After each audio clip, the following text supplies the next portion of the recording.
Radhe Radhe everyone, आप सभी का हमारे चैनल में बहुत बहुत स्वागत है। मेरी सभी बहनों को वट सावित्री व्रत पूजा की ढेरों शुभकामनाएं। उनका सुहाग इसी प्रकार से अखंड बना रहे, माता सावित्री की कृपा सदा सर्वदा बनी रहे। दोस्तों, आज की इस वीडियो में मैं आपको वट सावित्री की पूजा विधि करके दिखाने वाली हूँ कि किस प्रकार से आप साक्षात वट वृक्ष के नीचे बैठ करके पूजा कर सकते हैं, क्या क्या सामग्री आपको वहाँ पर ले जानी होती है, फिर ये आपको कैसे करनी होती है, पूजा के नियम क्या होते हैं और पूजा के बाद जो हम सामग्री चढ़ाते हैं उसका हमें क्या करना होता है।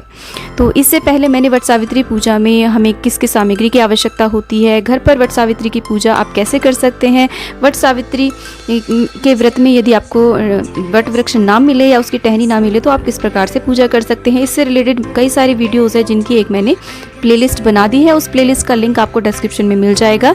तो वट सावित्री व्रत पूजा नियम से रिलेटेड सारी वीडियोस को आप ज़रूर देखें, बहुत ही आपको हेल्प रहेगी।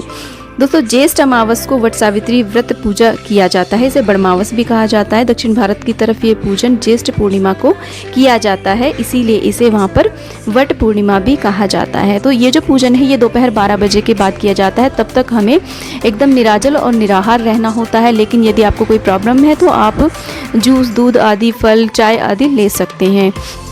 और उससे पहले करने होते हैं आपको 16 श्रृंगार। अच्छे प्रकार से आपको 16 श्रृंगार करने चाहिए, मेहंदी लगानी चाहिए, महावर, आलता, और जितना ज़्यादा से ज़्यादा हो सके उतना आप श्रृंगार करें। आप अपने शादी का जोड़ा भी पहन सकते हैं। तैयार होने के बाद में आप वट वृक्ष के पास जाएं। यदि आपको देखिए वट वृक्ष के पास किसी भी प्रकार की कोई गंदगी आदि दिखाई देती हो तो वहाँ पर आप इस प्रकार से साफ़ अवश्य कर ले। तो मैं देखिए वट वृक्ष का पूजन करने आई हूँ। और दोस्तों, दक्षिण भारत में ये त्यौहार है ना, वो वट पूर्णिमा यानी कि ज्येष्ठ पूर्णिमा को किया जाता है। उत्तर भारत में ये ज्येष्ठ अमावस के दिन किया जाता है। पूजा के नियम, पूजा विधि सब सेम ही रहती है। और इसके बाद में देखिए श्रृंगार किया जाता है वट वृक्ष के पत्तों से। इस प्रकार से आप चाहें तो माला भी बना सकते हैं या बालों में इस प्रकार से पत्ता लगा करके आप पूजन करें। अपने सुहाग की चुनरी ओढ़ें। आपके पास यदि पीलिया है तो आप पीलिया अवश्य ओढ़ें। तो जो भी आपकी शादी की चुनरी हो ना, उसे ओढ़ करके आप इस पूजन को करें। तो देखिए इस प्रकार से मैंने चुनरी ओढ़ ली है और ये दोपहर 12 बजे के बाद ही ये पूजन किया जाता है।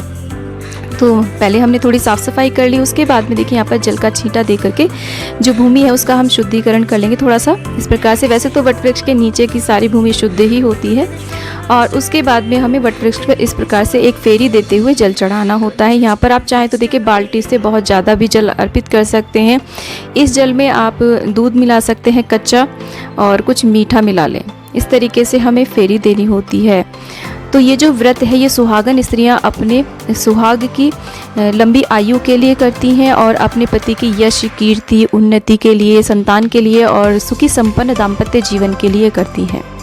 शास्त्रों के अनुसार ये व्रत सबसे पहले माता सावित्री ने अपने पति के प्राणों की रक्षा के लिए किया था, इसलिए इसे वट सावित्री व्रत पूजन भी कहा जाता है। इसकी एक कथा है, उससे रिलेटेड वीडियो भी आपको मेरे चैनल पे मिल जाएगा। तो देखिए मैंने सबसे पहले भूमि का शुद्धिकरण करने के बाद में वहाँ पे स्वास्तिक बनाया है। आप यहाँ पे हल्दी कुमकुम थोड़ा सा डाल लें, नीचे थोड़े से काले तिल डाल करके आप यहाँ पर एक कलश की स्थापना करें। मिट्टी का कलश बनाएं क्योंकि ये कलश हमें यहीं छोड़ना होता है। कलश के अंदर जल भरें, उसके अंदर लौंग, इलायची, सिक्का, सुपारी, हल्दी की गांठ और अक्षत, दूर्वा आदि डाल करके इस प्रकार से पंच पल्लव लगा लें। और एक पात्र रख के उसमें थोड़े काले तिल डाल करके इस प्रकार से एक दीप उस पर रख लें। देव कलश बना लें। आप चाहे तो यहाँ पर नारियल भी रख सकते हैं कलश में आप। और मैंने यहाँ पर वट वृक्ष का पत्ता लेकर के उसके ऊपर सुपारी से गणेश जी की और गोबर से गौरी माता की स्थापना करी है। और जो हमारी वट सावित्री व्रत की जो पुस्तक है ना, कथा की पुस्तक, उसकी भी स्थापना करी है, क्योंकि यहाँ पर हम यमराज जी का और वट सावित्री माता का पूजन करेंगे। इसके बाद में जल से सभी को स्नान करा देंगे। गौरी गणेश का सर्वप्रथम हम पूजन करेंगे। उनको स्नान कराने के बाद में सभी को हम वस्त्र रूपी कलावा, जनेऊ सभी को यहाँ पर हम अर्पित कर देंगे। इस प्रकार से देखिए, तो वस्त्र रूपी कलावा आप अर्पित करें, क्योंकि देखिए आज विशेष रूप से वट वृक्ष का पूजन किया जाता है, तो उन्हें मैंने जनेऊ अर्पित किया। इसके बाद में तिलक करेंगे। वट वृक्ष में ब्रह्मा, विष्णु, महेश तीनों का यहाँ पर वास माना जाता है। तो तीनों का ध्यान करते हुए आप इसका पूजन करें। चाहे तो आप देखिए त्रिदेव की मूर्तियाँ रख सकते हैं यहाँ पर मिट्टी के बना करके, और तीनों देवियों की मूर्तियों की भी स्थापना कर सकते हैं, जैसे कि महासरस्वती, महालक्ष्मी और गौरी मैया की तो हमने यहाँ पर स्थापना ऑलरेडी की हुई है। तो उनका भी आप विधि विधान से पूजन कर सकते हैं। वैसे बेसिकली आज के दिन वट वृक्ष का ही सर्वप्रथम मुख्य रूप से पूजन किया जाता है। उसके बाद में देखिए हमने कलश का भी पूजन किया है। सभी को टीका कर दिया है, चंदन से, रोली से सिंदूर अर्पित किया है गौरी मैया को।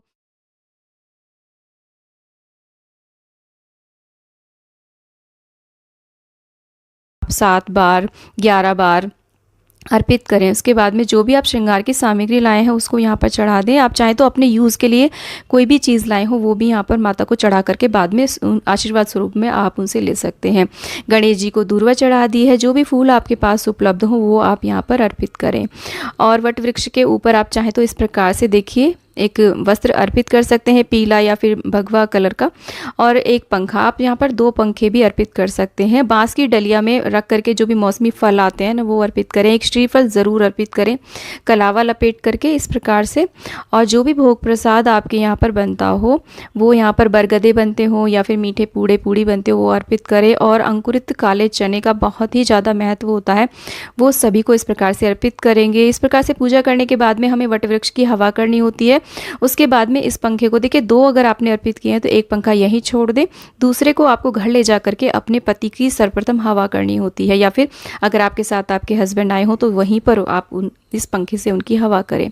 इसके बाद में हम वट सावित्री मैया से, गौरी मैया से और बड़ बाबा से हम इस प्रकार से आशीर्वाद स्वरूप पहले तो उनको देखिए हम सिंदूर लगाते हैं अपनी चुनरी के एक किनारे से, और उसके बाद में उनसे सुहाग लिया जाता है।